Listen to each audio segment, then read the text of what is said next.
Batholith, lopolith, ज्वालामुखी शंकु,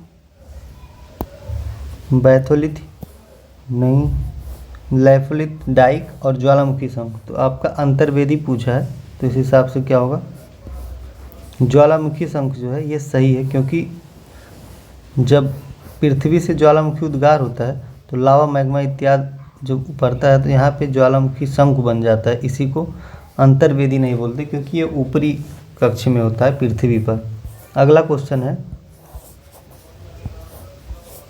कि निम्नलिखित में से कौन सा एक रोपड़ कृषि की विशेषता है। तो रोपड़ कृषि की विशेषता सभी हैं। विस्तृत कृषि, अधिक पूंजी की आवश्यकता, प्रबंधन, सही यहाँ पे डी सही है। रोपड़ कृषि एक फसलीय कृषि होता है, उसे रोपड़ कृषि कहा जाता है। अगला क्वेश्चन देखते हैं अंगूर की कृषि निम्नलिखित में से किस प्रकार की जलवायु क्षेत्र की विशेषता है। तो अंगूर की कृषि जो है भूमध्य रेखीय जलवायु क्षेत्र की विशेषता है, तो ऑप्शन आपका ये सही हो जाएगा। अगला है कि अंतर्राष्ट्रीय आणविक एजेंसी IAEA के संबंध में निम्नलिखित कथनों में से कौन सा सत्य है। इस संगठन की स्थापना 1957 में हुई थी, सही है। इसका मुख्यालय UK लंदन में, ये आपका गलत है, तो आपका सही ऑप्शन ए हो जाएगा। इसका मुख्यालय कहाँ पे है, तो मुख्यालय लंदन में नहीं, वियना ऑस्ट्रिया में है। वियना ऑस्ट्रिया में इसका मुख्यालय है। अगला क्वेश्चन हम देखते हैं कि निम्नलिखित युग्म में से कौन सा एक सही सुमेलित नहीं पूछ रहा है। तो यहाँ पे सूफी सिलसिले से संबंधित शब्द हैं और अर्थ हैं। पीर संत सही है, खान का आश्रम सही है, बासारा जो ईसाई कानून का पालन नहीं करता, तो ये गलत है और ये भी सही है, तो ऑप्शन आपका सी हो जाएगा। बासारा उसे बोलते हैं जो इस्लामी कानून का पालन करता है, उसको बासारा बोलते हैं, जबकि जो इस्लामी कानून का पालन नहीं करता उसको बेसारा बोलते हैं। बेसारा बोला जाता है। क्या बोलते हैं, बेसारा, जो इस्लामी कानून का पालन नहीं करता है। तो ये होगा, जो पालन करता है उसको बासारा बोलते हैं। अगला क्वेश्चन है निम्नलिखित सूफी संतों में से किस एक को सिद्ध पुरुष भी कहा जाता है। तो सिद्ध पुरुष शेख मोइनुद्दीन चिश्ती को नहीं, बल्कि निजामुद्दीन औलिया जो थे उन्हीं को सिद्ध पुरुष की संज्ञा दी जाती है। अगला क्वेश्चन है कि रहनुमाई मजदयासन सभा किस वर्ग के धार्मिक सुधार से संबंधित है। तो ये जो सुधार से संबंधित है, पारसी धर्म से सुधार से संबंधित है। अगला क्वेश्चन कि कांग्रेस द्वारा भारत छोड़ो प्रस्ताव पारित करते समय कांग्रेस के अध्यक्ष कौन थे। तो मौलाना अबुल कलाम आज़ाद थे, जो कि ये 1940 से 1945 लगातार 6 वर्ष तक ये भारतीय राष्ट्रीय कांग्रेस के अध्यक्ष थे। अगला क्वेश्चन है कि निम्नलिखित में से एक आज़ाद हिंद बचाओ समिति के नेतृत्व किसने किया था। यहाँ नेतृत्वकर्ता की बात कर रहा है, तो नेतृत्वकर्ता भूला भाई देसाई ने किया था। ऑप्शन सी आपका सही है, भूला भाई देसाई ने उसका नेतृत्व किया था। अगला क्वेश्चन है कि राजकोषीय घाटे से ब्याज भुगतान को घटाने पर प्राप्त होगा। तो प्राथमिक घाटा प्राप्त होता है जब राजकोषीय घाटा से ब्याज भुगतान घटाया जाता है। अगला क्वेश्चन है कि सूर्य की परिक्रमा के दौरान पृथ्वी सूर्य से न्यूनतम दूरी पर किस महीने में होती है। तो जब सूर्य पृथ्वी की परिक्रमा करती है तो ये पृथ्वी, यहाँ पे सूर्य होता है, यहाँ पे सूर्य है, तो इस जनवरी में होता है, ये 3 जनवरी को दिन पड़ता है, तो ऑप्शन ए सही होगा। कैसे, यहाँ पे पृथ्वी जब सूर्य की परिक्रमा इस पथ पे करती है तो एक अपसौर की स्थिति आती है और एक उपसौर की स्थिति आती है। ये उपसौर है, जब न्यूनतम दूरी पर है तो उसे उपसौर बोलते हैं, जो 3 जनवरी को होता है। और जुलाई महीना में अपसौर होता है, जो पृथ्वी सूर्य पृथ्वी के बीच की दूरी अधिकतम होती है, तो ये जुलाई में होता है। तो आपका ऑप्शन हो जाएगा ए। अगला क्वेश्चन है कि निम्नलिखित कथनों में से कौन से कथन सत्य हैं। ईस्ट अवयवीय रूप में श्वसन करते हैं, सही है। एल्कोहल अवयवीय श्वसन का एक उत्पाद है, ये भी दोनों का दोनों ऑप्शन सही है, ऑप्शन सी हो जाएगा। अवयवीय का मतलब वायु के अनुपस्थिति में ऑक्सीजन करना। किसी सामान्य व्यक्ति का विश्राम अवस्था में औसत जो श्वसन दर होती है कितनी होती है। सामान्य मनुष्य के जो विश्राम अवस्था में होता है वो 15 से 18 प्रति मिनट होता है, जबकि जब मनुष्य कोई काम करता है या व्यायाम करते समय उसका 25 मिनट प्रति मिनट होता है। अगला क्वेश्चन है कि पौधे अपने किस भाग द्वारा वायुमंडल से कार्बन डाइऑक्साइड प्राप्त करते हैं? जड़ से नहीं, पुष्प से नहीं, तना से नहीं, पत्तियों द्वारा। तो आप देखे होंगे कि जो पत्ती होता है, इस पत्ती में क्या एक रंध्र छेद की तरह ऐसे से बूंद बूंद बने होते हैं, ये इसी को रंध्र बोलते हैं। इसी द्वारा ये कार्बन डाइऑक्साइड का ग्रहण करते हैं। अगला क्वेश्चन कि निम्नलिखित युग्मों में से कौन सा एक सही सुमेलित नहीं है? सोडियम क्लोरेट शाकनाशी, ये सही है। लिथियम बाइकार्बोनेट, गठिया का उपचार, ये भी सही है। जिंक फास्फेट, रणनाशी, ये भी सही है। जबकि कपास प्रोटीन, ये आपका सही नहीं है क्योंकि नहीं पूछा है। कपास बल्कि किसका? प्रोटीन का नहीं, सेलुलोज से बना होता है। तो आपका ऑप्शन डी हो जाएगा। अगला क्वेश्चन है कि विभिन्न जैव रासायनिक तत्वों में जैसे ग्लूकोज, यूरिया, कोलेस्ट्रॉल इत्यादि की जांच की जाती है, तो इन सब का जांच ऑटो एनालाइजर के द्वारा एक जांच होता है। ऑटो एनालाइजर के माध्यम से जांच की जाती है। अगला क्वेश्चन है कि आयात प्रतिस्थापन व्यापार नीति से क्या तात्पर्य है? तो इसका आशय होता है कि आयात के बदले घरेलू उत्पादन द्वारा पूर्ति करना, मतलब आयात जो होता है उसको कम करना और घरेलू उत्पादन को बढ़ाना, इसी को आयात प्रतिस्थापन बोलते हैं। अगला क्वेश्चन है कि स्वतंत्रता पश्चात सरकार की निर्धरता निवारण की त्रिआयामी रणनीति में निम्न में से कौन सा एक घटक सम्मिलित नहीं है? समृद्धि उन्मुख रणनीति सम्मिलित है। विशेष आवश्यकता कार्यक्रम, ये सम्मिलित नहीं है। बाकी सारे के सारे सही हैं। अगला क्वेश्चन है कि निम्नलिखित में से एक पंचवर्षीय योजना का लक्ष्य नहीं है। तो यहाँ सामाजिक सशक्तिकरण जो है ये पंचवर्षीय योजना का लक्ष्य नहीं है, बल्कि ये तीनों हैं। अगला है कि जलवायु परिवर्तन पर भारत की राष्ट्रीय कार्य योजना के 8 राष्ट्रीय मिशन में से कौन सम्मिलित नहीं है? तो सारे के सारे सम्मिलित हैं, जबकि राष्ट्रीय जो यहाँ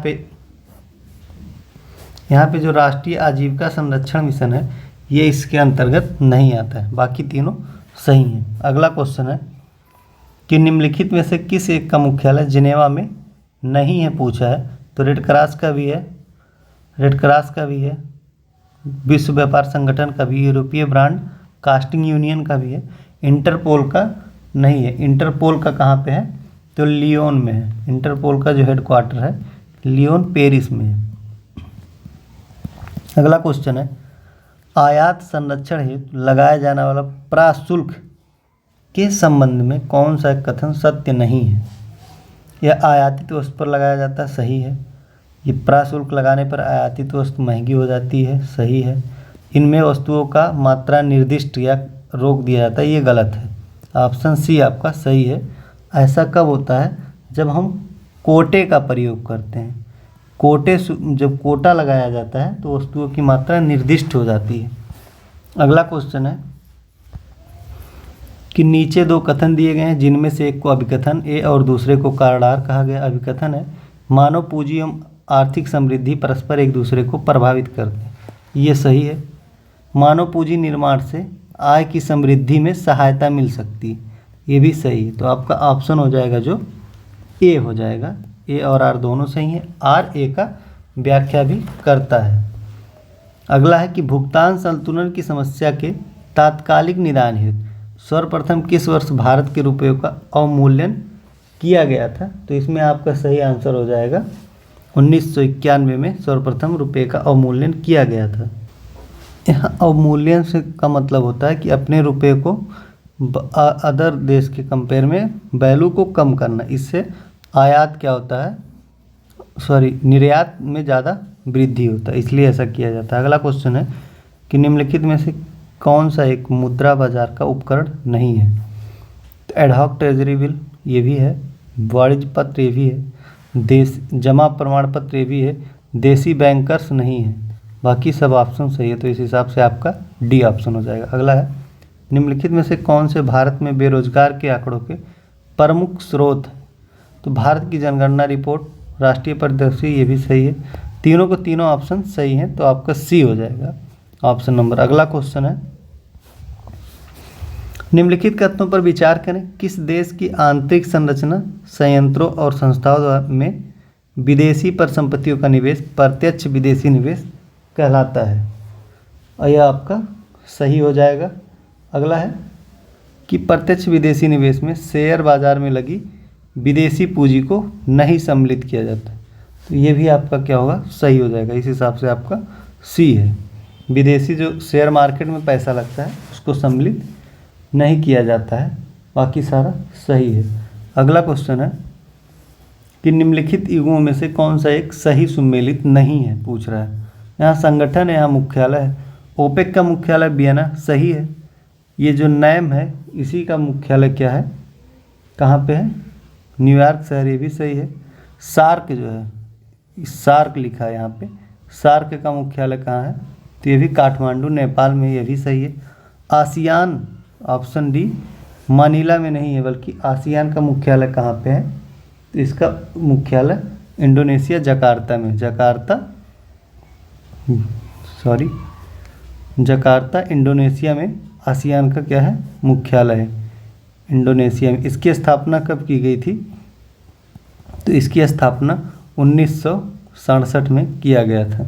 अगला क्वेश्चन देखते हैं कि किसी भी पारिस्थितिकी तंत्र में ऊर्जा का हस्तांतरण चक्रीय होता है। ये आपका गलत है, क्योंकि चक्रीय नहीं होता पारिस्थितिकी तंत्र में ऊर्जा का हस्तांतरण।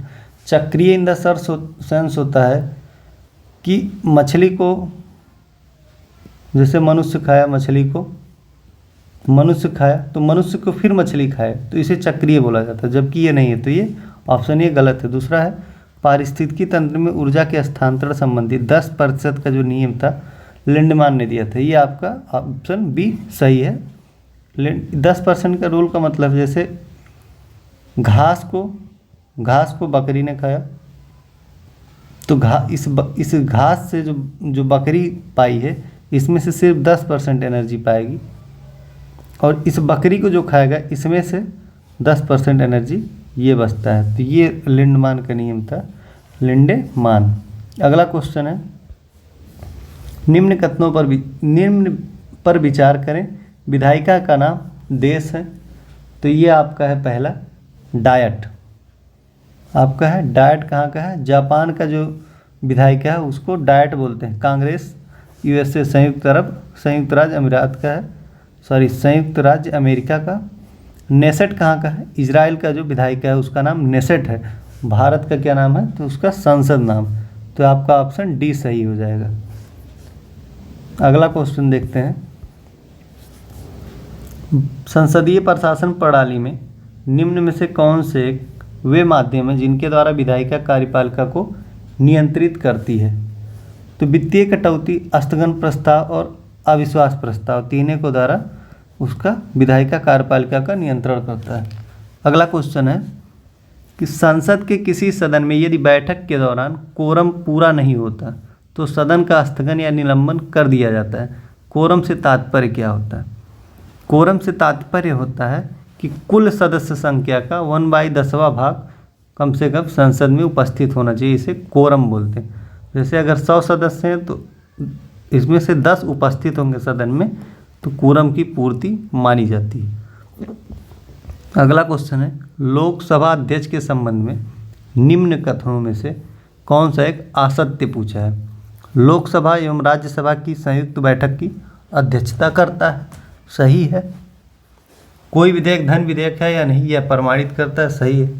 लोकसभा के मत बराबर होने की दिशा में मतदान करता है, सही है। तो आपका डी ऑप्शन इसमें सही हो जाएगा, सब के सब क्या है, सही है। अगला क्वेश्चन है कि प्रत्येक राज्य विधानसभा में सदस्यों की अधिकतम एवं न्यूनतम संख्या हो सकती है। तो जो यहाँ पे अधिकतम एवं न्यूनतम पूछा है, तो राज्य विधानसभा में अधिकतम 500 और न्यूनतम 60 हो सकता है। इसका मिजोरम एक अपवाद है, मिजोरम में विधानसभा में 32 सीट है, तो ऑप्शन आपका सी सही हो जाएगा। अगला क्वेश्चन है कि राज्य विधानसभा की शक्तियों के संबंध में निम्नलिखित में से कौन सा एक कथन असत्य है। यहाँ पे असत्य पूछा है। यह राज्य सूची एवं समवर्ती सूची पर कानून बनाने में सक्षम है, ये आपका सही है। समवर्ती सूची के विषय पर इसे कानून बनाने का अन्ययन अधिकार है, ये आपका गलत हो गया। इस हिसाब से ये सत्य नहीं है, बाकी सब सही है। अन्ययन अधिकार इसका नहीं है, बल्कि अन्ययन अधिकार संसद का है। अगला क्वेश्चन देखते हैं। निम्नलिखित में से किस एक एक्ट में पहली बार भारत में कंपनी शासित क्षेत्र को ब्रिटिश आधिपत्य का क्षेत्र कहा गया? 1781 नहीं, 1784 नहीं, 1833 ये भी नहीं, 1813 नहीं।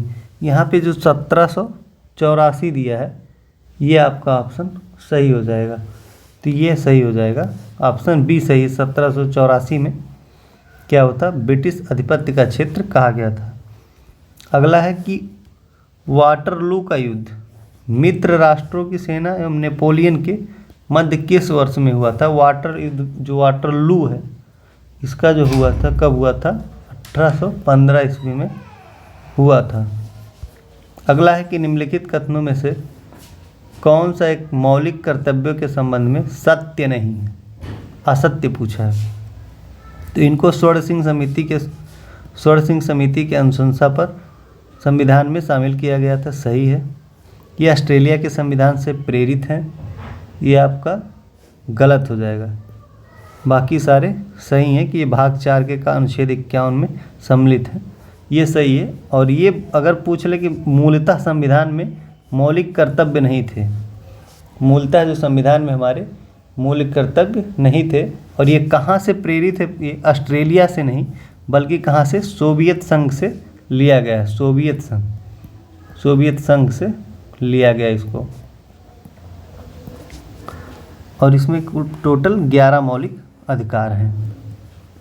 अगला क्वेश्चन है कि निम्नलिखित पुस्तकों तथा उनके लेखकों के युग्मों में से कौन सा एक सही सुमेलित नहीं पूछ रहा है? पुस्तक हैं, लेखक हैं।